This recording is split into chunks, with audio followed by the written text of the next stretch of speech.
గుంటూరు కోడివేపుడు కావలసిన పదార్థాలు: చికెన్ 250 గ్రాములు, అల్లం వెల్లుల్లి పేస్ట్ 1 స్పూను, పసుపు 1/2 స్పూను, కారం 1 స్పూను, జీలకర్ర పొడి 1/2 స్పూను, ధనియాల పొడి 1/2 స్పూను, గరం మసాలా పొడి 1 స్పూను, ఉప్పు తగినంత, ఉల్లిపాయ ముక్కలు 1/2 కప్పు, అల్లం ముక్కలు 1 స్పూను, కరివేపాకు కొద్దిగా, పచ్చిమిరపకాయ ముక్కలు కొన్ని, కొత్తిమీర కొద్దిగా.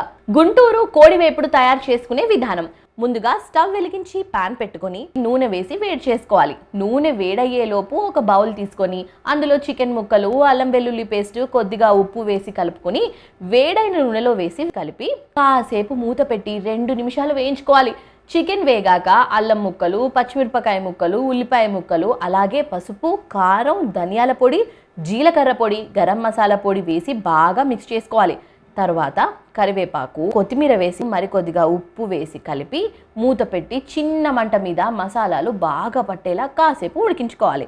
చికెన్ బాగా మసాలాల్లో ఉడికాక ఒకసారి బాగా కలుపుకొని స్టవ్ ఆపి సర్వింగ్ బౌల్లోకి తీసుకుంటే కారంగా గుంటూరు స్టైల్లో గుంటూరు కోడి వేపుడు రెడీ.